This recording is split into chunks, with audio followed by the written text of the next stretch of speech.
A Fundación TIC colabora na nova curtametraxe do director sarriao Roberto Lolo.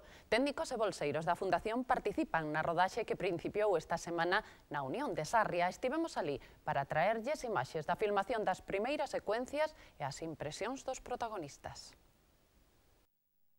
Tras as probas de cámara e iluminación, o equipo técnico xa ten preparado o plató para comenzar a rodaxe. Chicos, silencio. Vamos a grabar. 3 y acción. Triste soledad de un violinista é unha historia romántica escrita, dirixida e producida polo sarriano Roberto Lolo. Como escenario, o cineasta elixiu unha sala do edificio da Unión de Sarria. A trama recolle a vida de un violinista que se refuxa nunha casa para compoñer. No lugar apareceselle unha misteriosa muller cada vez que toca un tema. Intento que o público se sinta identificado con a historia, que ten unha mensaxe que me gustaría que cada un interpretara como quixera, pero sempre no lado positivo da vida. A curtametraxe ten como protagonistas a cantante extremeña Soraya, o músico Marcos Valcárcel e o actor Alberto Amarilla. Realmente, cando escribín a historia, esta é a primeira vez que teño os tres actores que eu imaginaba cando estaba escribindo o guión. Conseguín reunilos os tres. Para Soraya e Marcos é a primeira experiencia no mundo do cine e afrontan coa ilusión dos que comezan. Es pura pasión, porque yo creo que muchas veces, yo confío mucho en la gente que tiene pasión por las cosas, ¿no? Que se compromete desde luego a dar el 100% y un poco más allá. Yo encantado. Y además con Soraya, la verdad es que es una grandísima profesional y estoy aprendiendo bastante, de verdad. Director e actores traballan en total sintonía, confabulados para manter a intriga sobre o argumento e os seus personaxes. Una historia de amor hacia el arte, hacia la música, hacia la vida. La gente se va a quedar con mi papel porque tiene algo. No te quiero desvelar mucho, no te quiero desvelar. O equipo técnico está formado por profesionais e bolseiros da Fundación TIC que colaboran nun novo proxecto audiovisual na procura de apoio á inserción laboral dos titulados na Escola de Imaxe e Son de Lugo. Para os que están na Fundación TIC é unha forma de traballar en proxectos reais, non? Que ao final pois, é a mellor forma de facer prácticas, de traballar en proxectos que nacen además con muitísima ilusión, non? Porque esto está suponiendo una experiencia bastante importante, porque estoy haciendo cosas distintas. A curtametraxe estará lista na primavera. O estreo terá lugar en Sarria e na terra natal de Soraya, en Extremadura.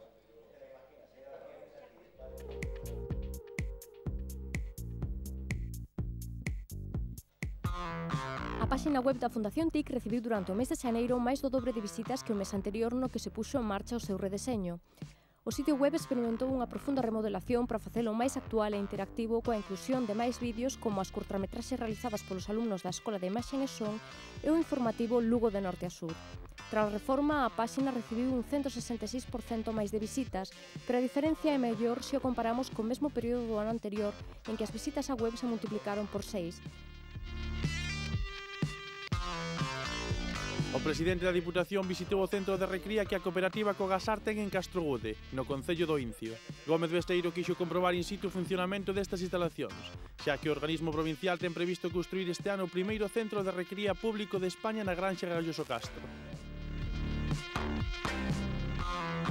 Abadín acolle este sábado 20 de febreiro a quinta edición de Expo Grelo. Ás 10 abrirase o recinto ferial, ás 12:30 haberá degustación do grelo e ás 2 procederase a cualificación de cestas e a entrega de premios. Durante toda a xornada, 13 centros de hostelería da localidade ofrecerán pratos elaborados con este produto, que tamén formará parte de empanadas, pan e postres elaborados en 2 panaderías.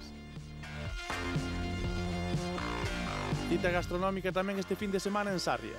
O domingo celebrarase a festa do cocido do porco celta, que comezará ás 2 da tarde no pabillón municipal. Organizada pola Asociación de Turismo e Hostelería da Comarca, contará como anfitrións cos persoeiros Pepe Tixolas e Marica Cazoleira. Nesta edición homenaxearán xa persoas relacionadas co mundo da gastronomía, desde restauradores a catadores de viño.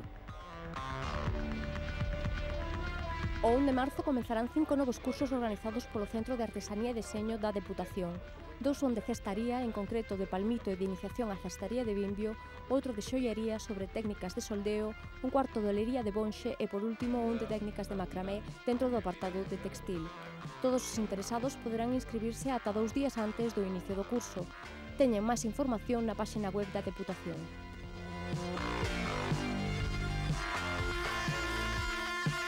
Casa Habanera de Guitriz acollerá este sábado ás 8 do serán a presentación do libro León de Bretaña, do periodista e escritor Ramón Loureiro. Trátase dunha novela fantástica na que o mítico universo de Galicia se irmana a través do mar coa Irlanda de San Patricio ou coa armórica do xove Merlín.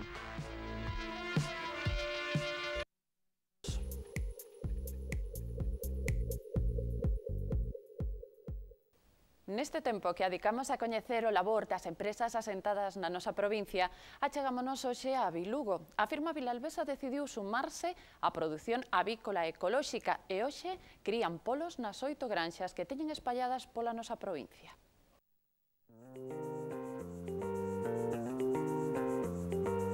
A Vilugo inicia a súa andadura no ano 96, con producións xa con 2 líneas de produción, a de polo campero para comercializar con 3-4 semanas de vida, máis ou menos, todo en raza rubias, e despois, aos 3 anos, no ano 99, decidimos abrir outras líneas de produción, e entón decidimos iniciar a produción de polo ecolóxico, que na granxa que estamos ahora mismo.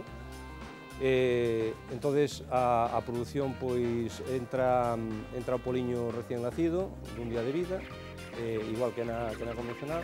Pasa que a partir dese momento, a diferencia que hai que entran a menor densidade por metro cuadrado no ecolóxico que no convencional. O pienso que xa hai unha serie de controles con ese pienso dos consellos reguladores, entonces é un pienso ecolóxico. Métense os poliños o primeiro día na granxa con calefacción, 30-32 graus de temperatura, e aí están estos 40-45 días de edad. En ese momento faise o traslado dos animales a outra granxa, que sería unha igual que esta, de cebo, onde están os 40-45 días, para completar o ciclo, que son 90-100 días de crianza, hasta que se haga a sacrificio, a matadeira. Onde nosotros sacrificamos e distribuímos a través de Core en Ourense, esa etiqueta, xa digo, vai onde se ve que é polo ecolóxico, que é polo ecolóxico, e despois que a contraetiqueta con o regulador.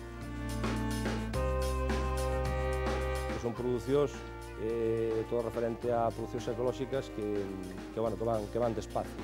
Entón, tampouco temos, digamos, unhas cifras aí de dicir, vamos a chegar aquí, vamos, xa digo, producindo según vai demandando o mercado, e creemos que é a mellor línea a seguir, non?